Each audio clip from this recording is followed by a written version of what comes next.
Versus Hyderabad తో జరిగిన match లో గుజరాత్ టైటాన్స్ అద్భుత విజయాన్ని అందుకుంది. ఓపెనర్లు సాయి సుదర్శన్, శుభ్మన్ గిల్ పవర్ ప్లేలో 8 బంతుల్లో 7 ఫోర్లు కొట్టి జట్టుకు ఘనమైన ఆరంభాన్ని అందించారు. ఫలితంగా పవర్ ప్లేలో 82 పరుగులు నమోదయ్యాయి.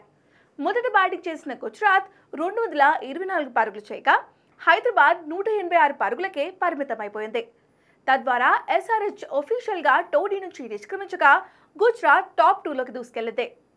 ఇదిలా ఉండగా మ్యాచ్ జరుగుతున్న సమయంలో గుజరాత్ కెప్టెన్ శుభ్మన్ గిల్ 2 సందర్భాలలో ఎంపైర్ తో గొడవకు దిగాడు. Sunrisers bowler Zeeshan Ansari వేసిన 13వ ఓవర్ ఆఖరి బంతికి శుభ్మన్ గిల్ రన్అట్ అయ్యాడు. ఈ విషయంలో ముందుగా థర్డ్ ఎంపైర్ సమీక్ష కోరగా అవుట్ అని తేలింది. దీంతో అవుట్ అయ్యానన్న కోపంతో డగౌట్లో ఉన్న ఫోర్త్ ఎంపైర్ తో వాగ్వాదానికి దిగాడు. అప్పుడు సహాయక సిబ్బంది వచ్చి గిల్ను అక్కడి నుంచి పంపించేయడంతో గొడవ సద్దుమణిగింది. కాగా దీనికి సంబంధించిన వీడియో సోషల్ మీడియాలో వైరల్ కావడంతో గిల్ పై కొందరు విమర్శలు చేస్తున్నారు. కాస్త ఓవర్ యాక్షన్ తగ్గించుకుంటే మంచిది అని సూచిస్తున్నారు. ఇదే మ్యాచ్ లో గిల్ మరో వివాదంలోకి చిక్కుకున్నాడు. సన్ రైజర్స్ ఇన్నింగ్స్ లో 14వ ఓవర్లో శుభ్మన్ గిల్ డిఆర్ఎస్ నిర్ణయంపై అసహనం వ్యక్తం చేశాడు.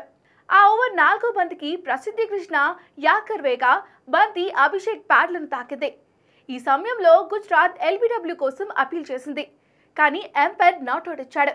దాంతో శుభ్మన్ రివ్యూ తీసుకున్నాడు. రీప్లేలో ఫీల్డ్ ఎంపైర్ నిర్ణయం కరెక్టేనని తేలింది. అయినా గిల్ కోపంతో రగిలిపోయాడు. సహనం కోల్పోయి ఎంపైర్తో గొడవకు దిగాడు. ఈ 2 ఇష్యూస్ కారణంగా శుభ్మన్ గిల్ కు బీసీసీఐ జరిమానా విధించే అవకాశం ఉంది. ప్రవర్తన రూల్స్లోని ఆర్టికల్ 2.8ని ఉల్లంఘించినందుకు 11-1 నేరంగా పరిగణిస్తూ అతనికి భారీగా ఫైన్ పడవచ్చు.